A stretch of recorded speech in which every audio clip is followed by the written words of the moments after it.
네, 우리 지난 시간에는 사무엘과 엘리의 두 아들 홈리와 비나스에 대해서 사무엘상 2장 11절로 17절 말씀을 중심으로 살펴봤습니다. 오늘은 18절 이하 36절 속에서 역시 믿음의 사람 사무엘과 또 그렇지 않은 불량자 홈리와 비느하스의 삶이 교차되고 있고 또 그 홈리와 비느하스에게 궁극적으로 하나님께서 저주가 내려지는 내용이 기록되고 있는 본문입니다.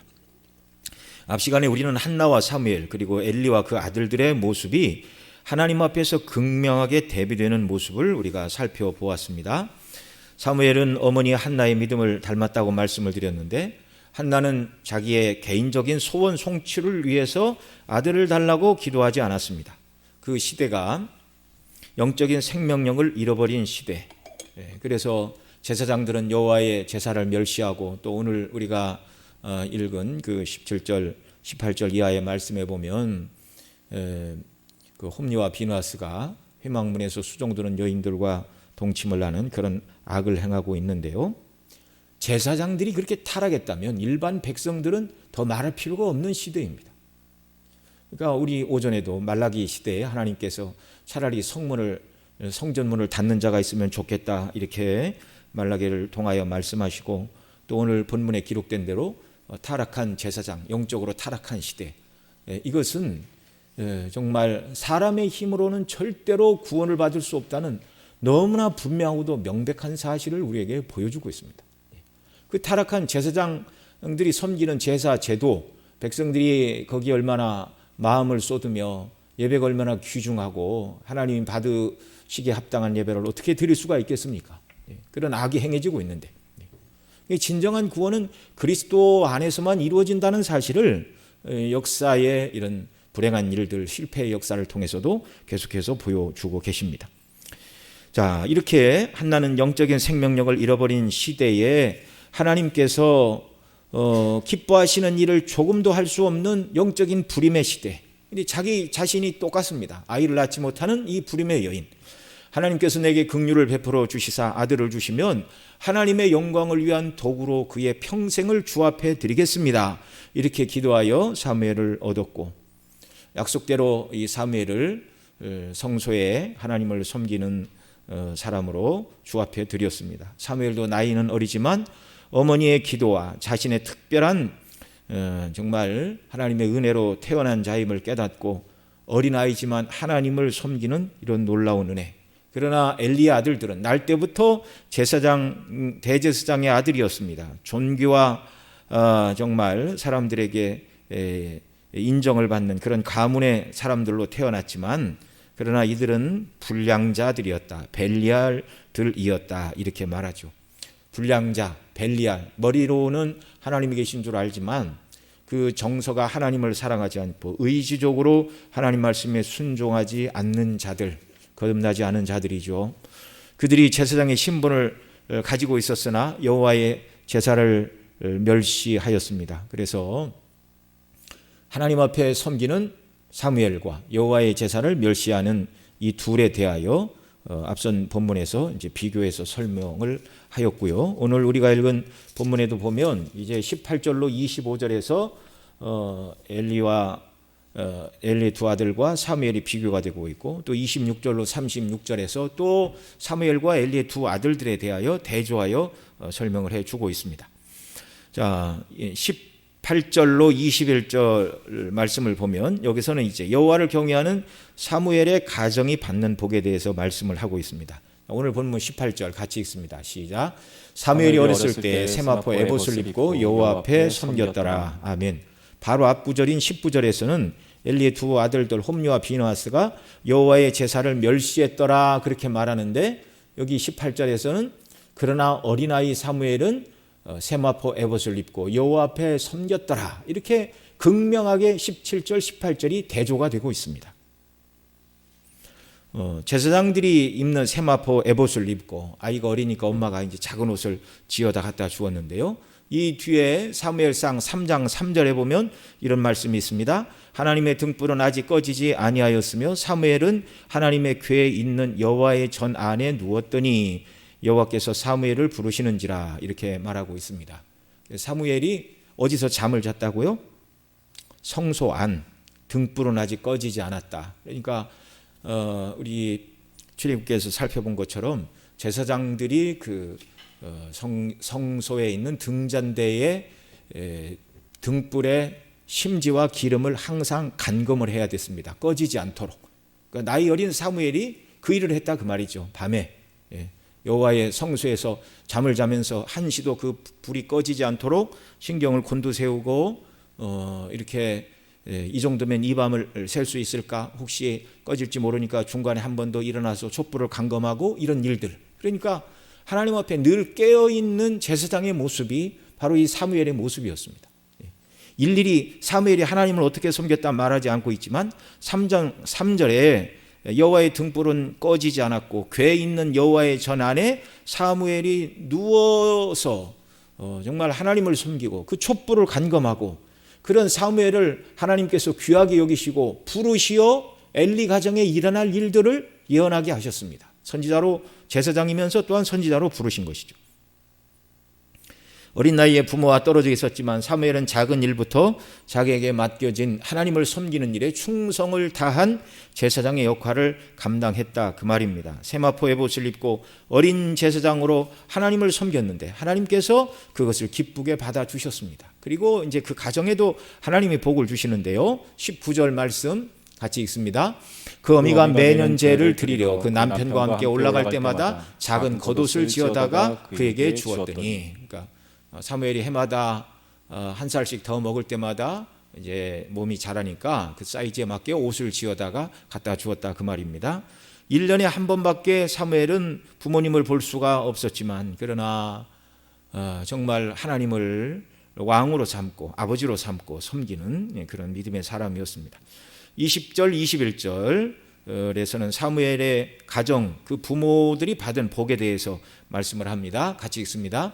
엘리가 엘가나와 그 아내에게 축복하여 가로되 여호와께서 이 여인으로 말미암아 내게 후사를 주사 이가 여호와께 간구하여 얻어들인 아들을 대신하게 하시기를 원하노라 하였더니 그들이 집으로 돌아가매 여호와께서 한나를 권고하사 그로 잉태하여 세 아들과 두 딸을 낳게 하셨고 아이 사무엘은 여호와 앞에서 자라니라. 아멘.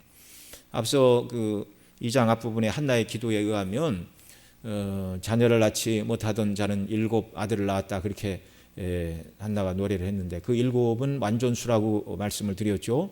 사무엘뿐만 아니라 엘리가 그 가정을 위하여 축복하자 하나님께서 그들을 권고하시고 아들 셋과 딸 둘 다 해서 6을 주었죠. 그러니까 왜 앞서는 7을 주셨다고 하였는데 이 가정은 6인가? 7은 완전수라고 그랬죠. 한나에게 있어서 아들 하나만 해도 감사한데 사무엘 이후에 아들 셋과 딸 둘을 더 주심으로 말미암아 그 가정에 하나님이 주시는 은혜가 충만한 그런 복을 누리게 되었다는 말씀입니다. 자, 그런데 엘리 집은 사정이 달랐습니다. 어떻게 달랐습니까? 이제 22절로 25절 또 함께 읽습니다. 엘리가 매우 늙었더니 그 아들들이 온 이스라엘에게 행한 모든 일과 회막문에서 수종드는 여인들과 동침하였음을 듣고 그들에게 이르되 너희가 어찌하여 이런 일을 하였느냐 내가 너희의 악행을 이 모든 백성에게서 듣노라. 내 아들아 그리 말라 내게 들리는 소문이 좋지 아니하니라. 너희가 여호와의 백성으로 범각해 하는도다.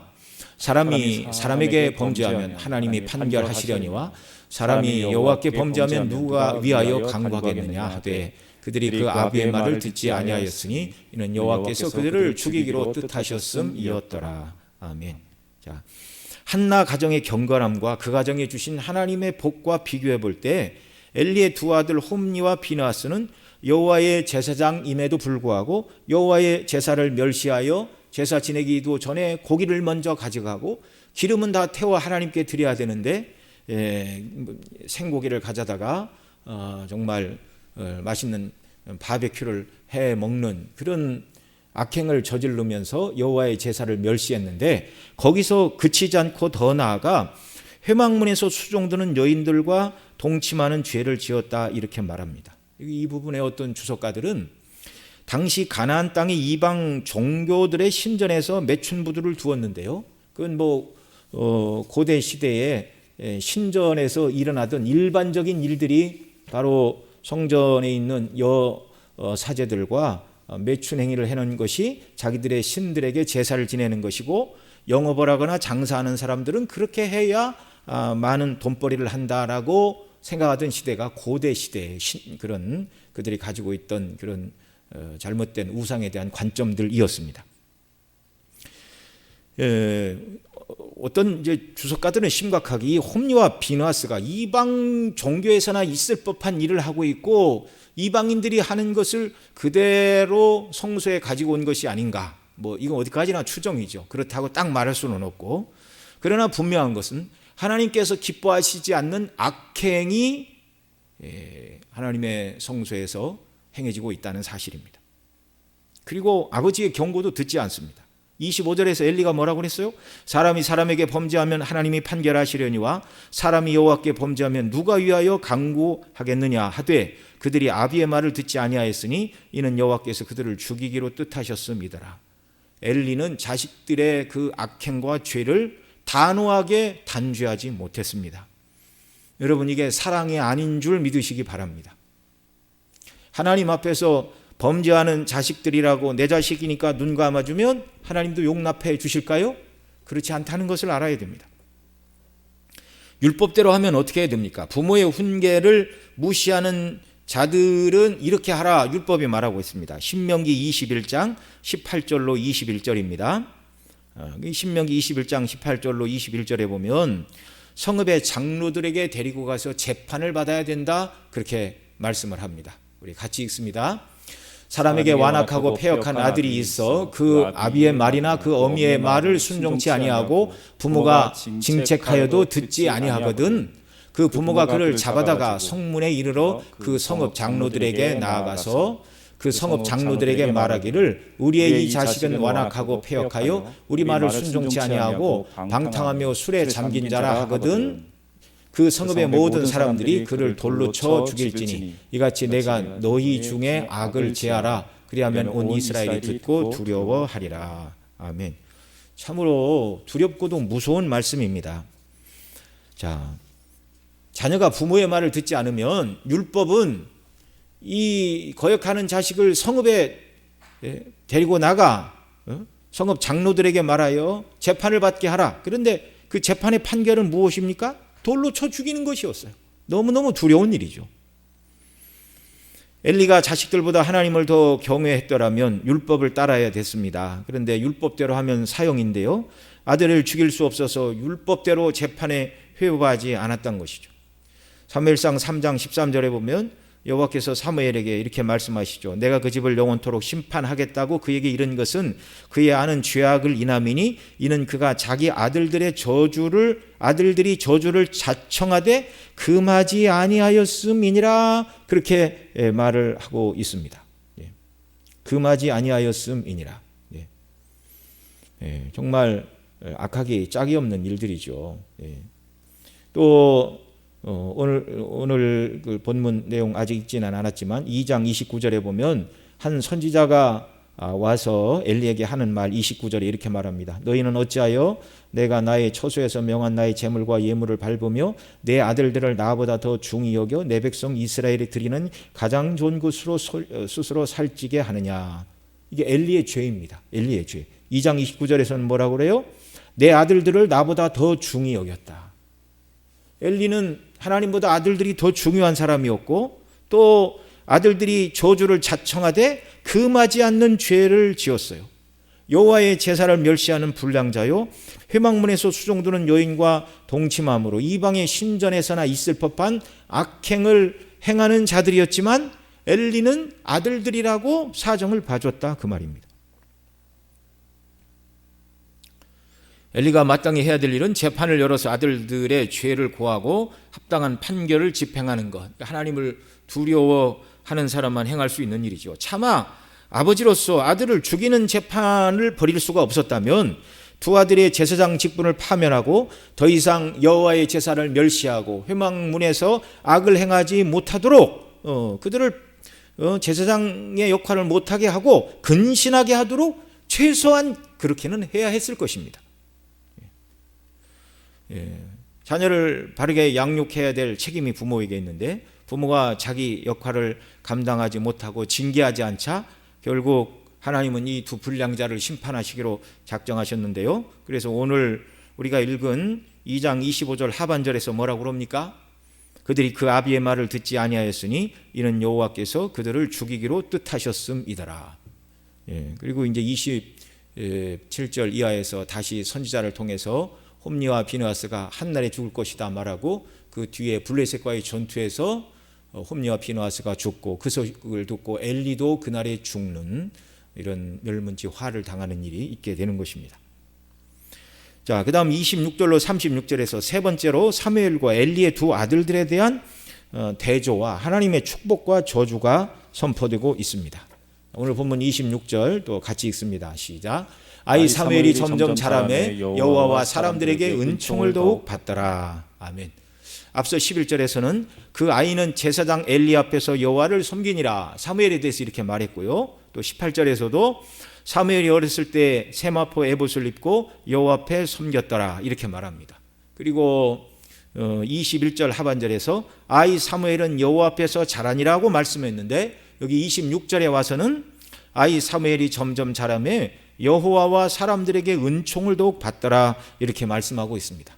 그러니까 엘리의 두 아들들 홈리와 비느하스의 악행과 더불어 하나님을 온전히 섬기는 사무엘을 계속 비교를 하고 있는 거예요.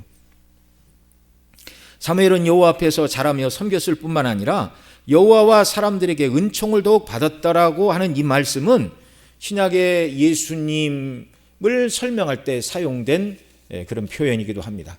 누가복음 2장 40절과 52절에서 이렇게 말합니다. 아이가 자라며 강하여지고 지혜가 충족하며 하나님의 은혜가 그 위에 있더라. 아기 예수님을 표현할 때 표현 방법입니다. 그리고 52절 예수는 그 지혜와 그 키가 자라가며 하나님과 사람에게 더 사랑스러워 가시더라. 바로 이 예수님에게 해당되던 이 표현이 어린 사무엘에게 먼저 사용이 되고 있다는 사실입니다. 하나님과 사람에게 갈수록 은총을 받는 것, 1차적으로는 하나님의 은혜입니다. 하나님의 은혜가 아니면 하나님을 알 수 없고 섬길 수가 없는 것이죠. 그 다음은 그 은혜에 합당한 경건한 삶이 뒷받침되어야 가면 갈수록 하나님과 사람에게 더 사랑스러워 가게 되는 줄 믿으시기 바랍니다. 성도의 구원의 서정에 있어서 칭의는 100% 성령께서 하시는 하나님이 하시는 일입니다. 그러나 칭의 다음에 성화의 구원을 이루는 것은 하나님 주시는 은혜를 붙들고 성도가 이 은혜를 붙들고 하나님을 온전히 섬기며 믿음으로 나아갈 때 이루어지는 것이 성화의 과정입니다.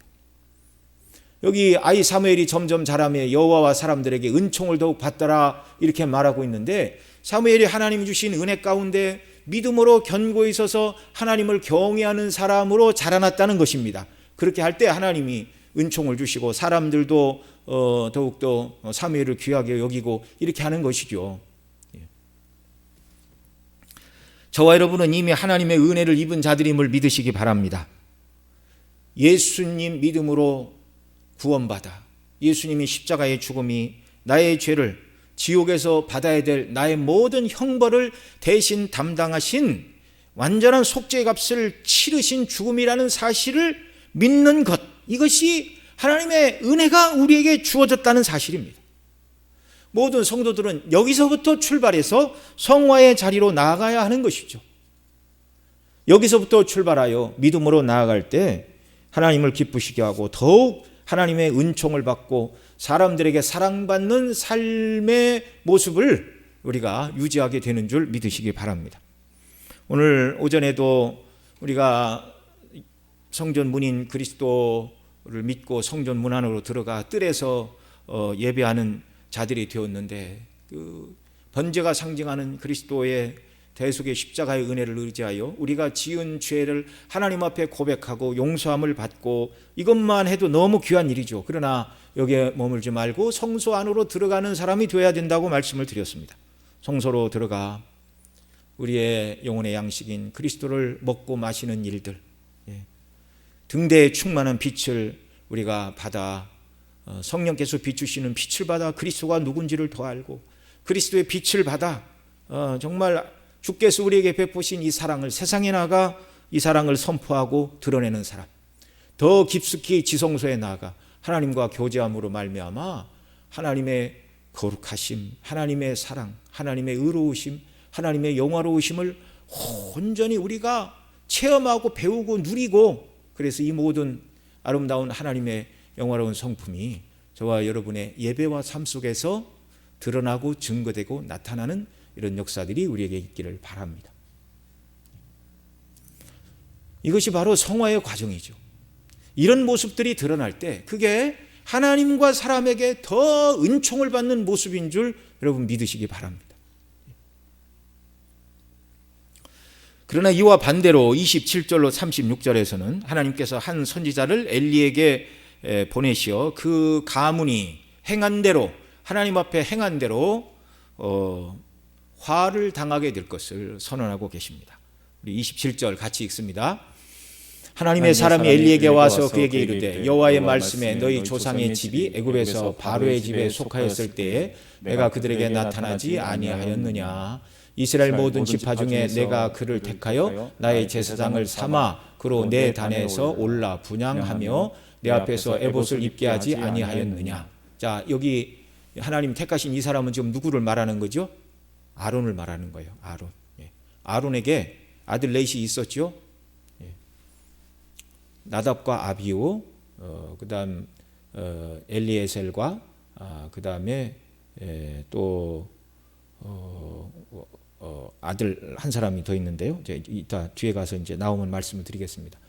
두 사람은 죽었고, 그다음에 이제 엘리에셀과 그다음 이제 이다말 이제 둘이 제사장의 직분을 감당을 했는데, 지금 이 엘리는 그 이다말의 후손입니다. 지난번 주에 잠깐 말씀을 드렸는데, 그다음에 이제 엘리에셀의 후손으로 이렇게 쭉 내려온 제사장의 가문이 이제 솔로몬 시대의 대제사장이 되는 사독 가문이 되겠습니다. 그래서 오늘 여기 보면 엘리 가문이 제사장 직분이 끊어질 것을 말씀하는데, 이제 그것이 이제 솔로몬 시대 가서 이제 성취가 됩니다. 그 뒷부분에 가서도 보도록 하고요.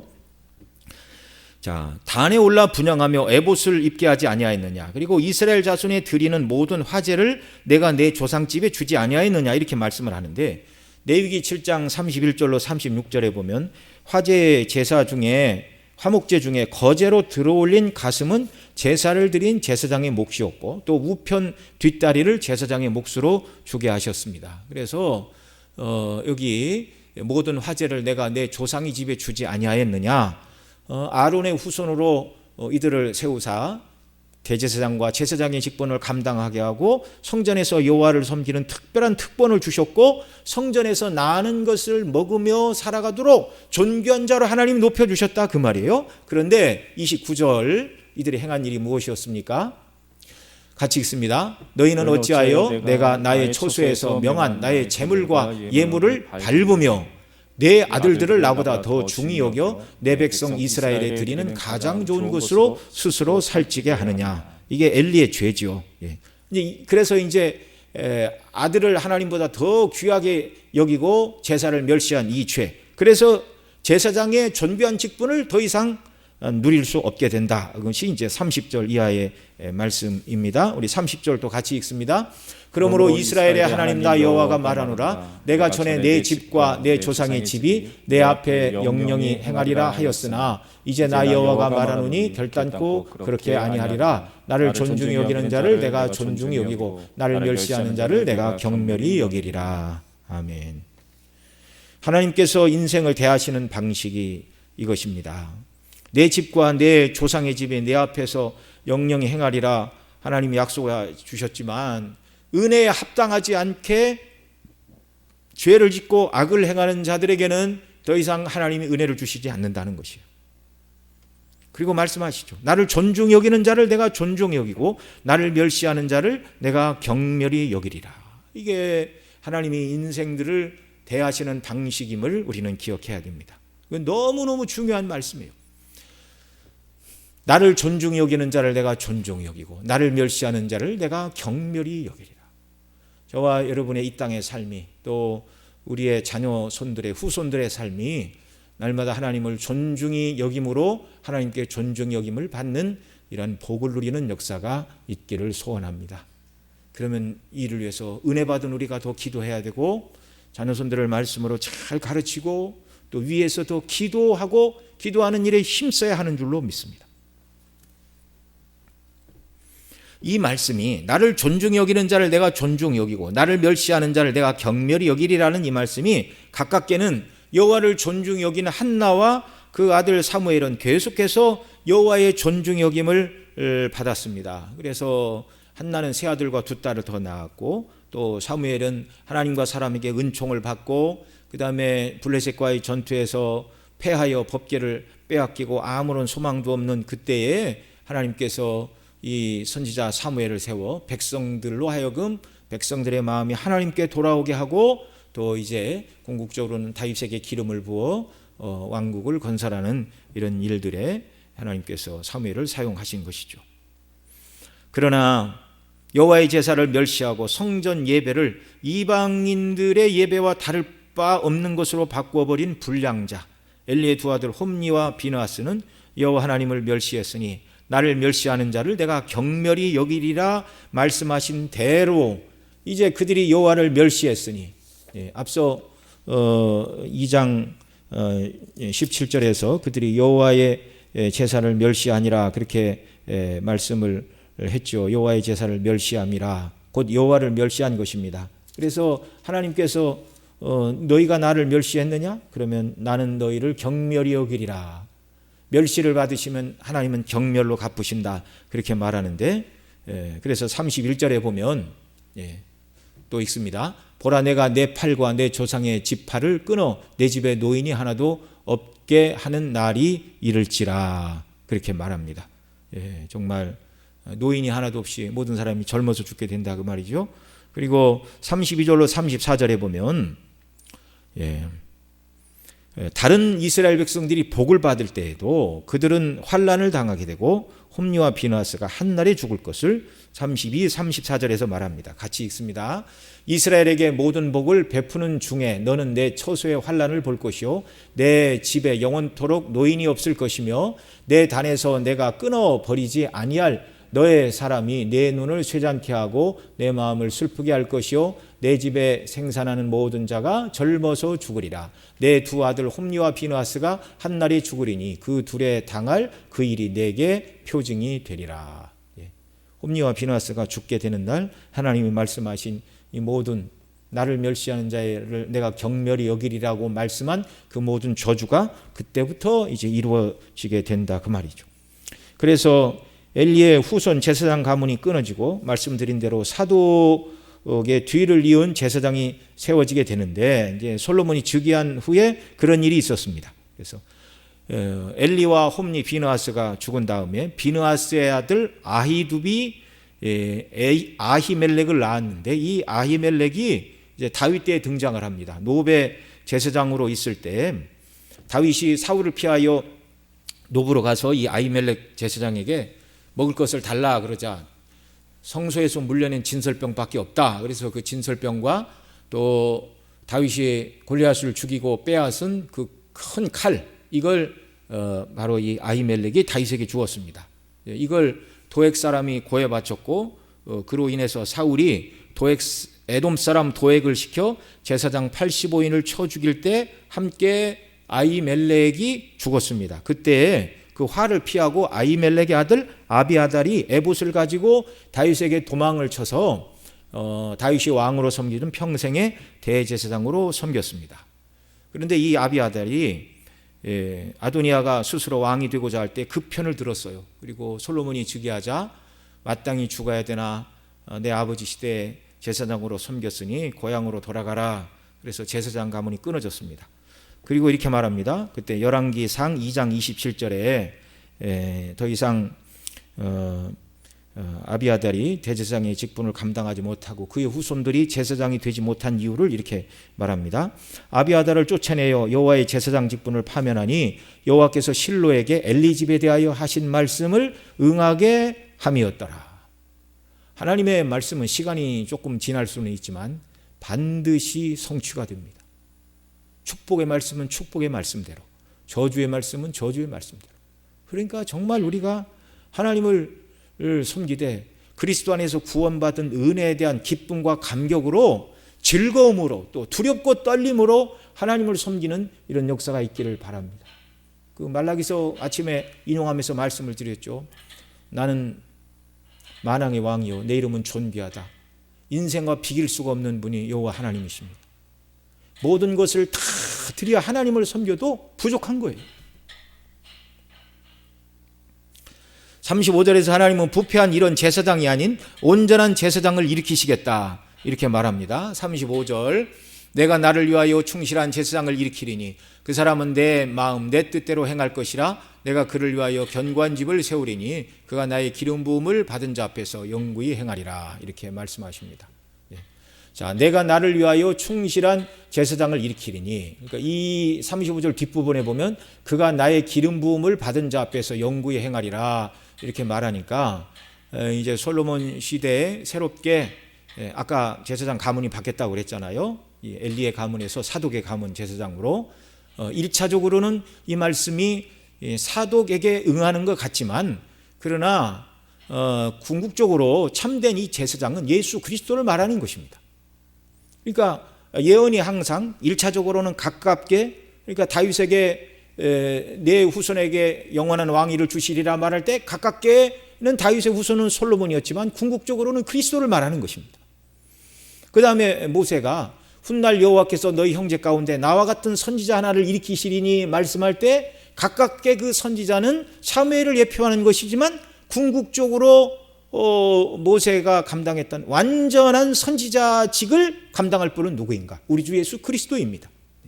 그리스도에게 만나는 거예요. 왕직도 그리스도에게 만나고 선지자직도 그리스도에게 만나고 이 제사장 직분도 충실한 대제사장 가깝게는 사독을 말하는 것 같지만 궁극적으로 나를 위하여 충실한 제사장 완전한 하나님의 마음에 합당한 대로 제사를 드리고 섬길 완전한 제사장은 제사장이요 왕이요 선지자로 기름을 받으신 우리 주 예수 그리스도에게 이 말씀이 성취가 된다는 사실을 우리는 기억을 해야 됩니다.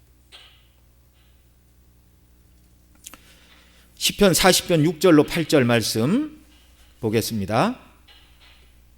여기 보면 주의 뜻 행하기를 즐기는 충실한 제사장에 대하여 다윗이 예언하고 있는데요. 제가 읽습니다. 시편 40편 6절로 8절 주께서 나의 귀를 통하여 들리시기를 이렇게 말하는데 여기 주께서는 하나님을 말하는 것이고 나의 귀를 통하여는 다윗의 귀예요. 다윗이 하나님께 지금 계시를 받고 있는 내용이에요. 주께서 나의 귀를 통하여 들리시기를 제사와 예물을 기뻐 아니하시며 번제와 속죄제를 요구치 아니하신다 하신지라. 그 다음 7절 그때 내가 말하기를 내가 왔나이다. 여기서 그때 내가 말하기를 내가 왔나이다. 여기서 말하는 나는 다윗이 아니고 그의 다윗의 귀에 들린 예수 그리스도의 음성이에요. 그때 내가 말하기를 내가 왔나이다. 나를 가리켜 기록한 것이 두루마리 책에 있나이다. 다윗의 주가 되신 그리스도께서 하시는 말씀을 다윗이 계시로 들은 거예요. 나의 하나님이여 내가 주의 뜻 행하기를 즐기오니 주의 법이 나의 심중에 있나이다 하였나이다. 성령의 감동으로 다윗은 완전한 제사장으로 오셔서 섬기실 자기 후손으로 오셔서 섬길 완전한 대제사장 속죄제와 번제의 제사가 아닌 두루마리 책에 가리킨 모든 것들을 완성하시는 참된 대제사장 예수 그리스도가 오실 것을 시편 40편에 예언하여 기록하고 있어요. 그런데 여러분이 시편 40편 6절로 8절 이 말씀이 히브리서 10장 5절로 10절에 다시 인용이 되고 있습니다. 히브리 10장 5절로 10절 우리 한번 찾아보겠습니다. 제가 천천히 읽겠습니다. 그러므로 세상에 임하실 때에 가라사대 하나님이 제사와 예물을 원치 아니하시고 오직 나를 위하여 한 몸을 예비하셨도다. 이게 앞서 말씀드린 시편 40편 5절 이하에 예언된 바로 그 말씀입니다. 전제로 번제함과 속죄제는 기뻐하지 아니하시니 이에 내가 말하기를 하나님이여 보시옵소서 두루마리 책에 나를 가리켜 기록한 것과 같이 하나님의 뜻을 행하려 왔나이다 하시니라. 그 다음 8절 또 같이 읽습니다. 위에 말씀하시기를 제사와 예물과 전제로 번제함과 속죄제는 원치도 아니하고 기뻐하지도 아니하신다 하셨고 이는 다 율법을 따라 드리는 것이라. 9절 그 후에 말씀하시기를 보시옵소서 내가 하나님의 뜻을 행하러 왔나이다 하셨으니 그 첫 것을 폐하심은 둘째 것을 세우려 하심이니이다.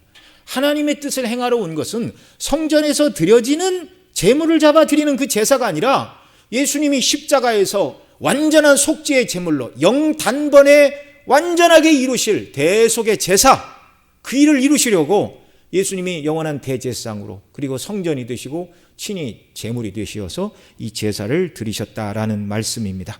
그리고 히브리 10장 10절 같이 읽습니다. 이 뜻을 쫓아 예수 그리스도의 몸을 단번에 들이심으로 말미암아 우리가 거룩함을 얻었노라. 아멘. 엘리 시대의 제사장직이 타락을 하여 더 이상 하나님께서 기뻐하시는 제사와 예배를 드릴 수 없는 그때에 하나님께서는 엘리에게 너희가 드리는 이 제사로 너희가 구원함을 얻는 것이 아니다. 인간 제사장들은 실패했다. 참된 제사장을 보내서 내가 그로 말미암아 내 뜻을 다 이루게 할 것이다. 예수 그리스도를 예표하고 계십니다.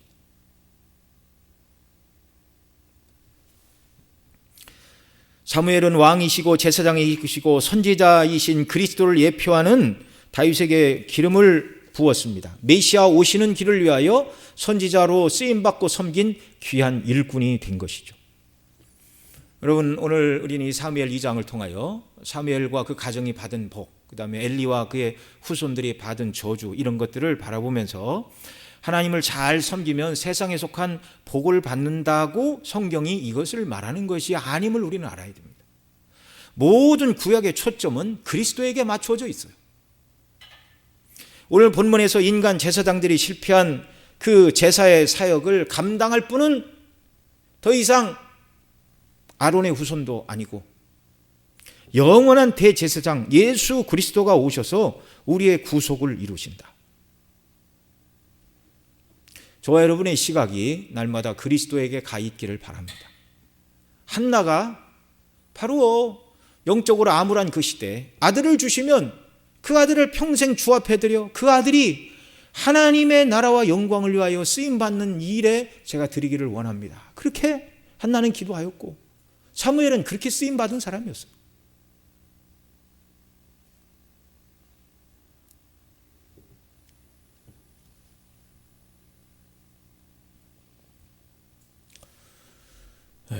우리가 이 순례길을 살아가면서 정말 우리 앞서 찬송을 부르다 보면 여러 가지 눈물이 앞을 가리고 슬픔과 근심이 떠나지 않을 날들이 있습니다. 그런데 그런 슬픔과 근심, 염려, 걱정, 이 모든 세상 것을 위해서 울기는 울어야 되지만 그러나 그것 자체만을 위해서 울어서 안 되고 이런 곤고한 지경에 있는 저에게 은혜를 주시어 하나님의 영광을 위하여 섬기는 일꾼이 되게 해 주시기를 원합니다라고 우리의 부족한 것을 가지고 주께 나아가되 우리에게 은혜를 주시어서 내가 세상에서 편안하고 영광을 누리고 복을 누리는 그런 은혜를 구하는 것이 아니라 그리스도의 이름의 영광, 하나님의 나라와 영광을 위해서 쓰임받고 보탬이 되는 그런 인생이 되기를 소원하시기 바랍니다. 그런 인생만 주님 앞에서 영원토록 의미가 있고 하나님이 기억하시는 복된 사람들이 되는 줄 믿으시기 바랍니다. 우리가 늘 아는 것처럼 세상에서 아무리 부유하고 행복과 권세와 명예를 누려도 100년 지나고 하나님이 부르시면 다 가야 됩니다. 소망을 세상에만 다 두고 간 사람들은요, 주님이 부르시는 날 세상 물건 불탈 때 너도 타겠구나 찬송가에 이렇게 말해요. 소망이 여기 다 있어요. 근데 떠나야 되니 어떻게 가겠습니까? 그러나 우리의 모든 소망이 예수 그리스도의 영광이고 그 나라가 확장되는 것이고 그 나라를 위해서 정말 우리가 시간을 드리고 마음을 드리고 물질을 드리고 충성을 다하고 주님 말씀하신 것처럼 보물을 하늘에 쌓았다면 주님이 우리를 부르시는 그날은 우리의 보물이 쌓여진 아버지의 집, 우리의 영원한 안식의 나라로 하나님이 우리를 부르실 때 기쁨으로 그 나라를 가는 거예요.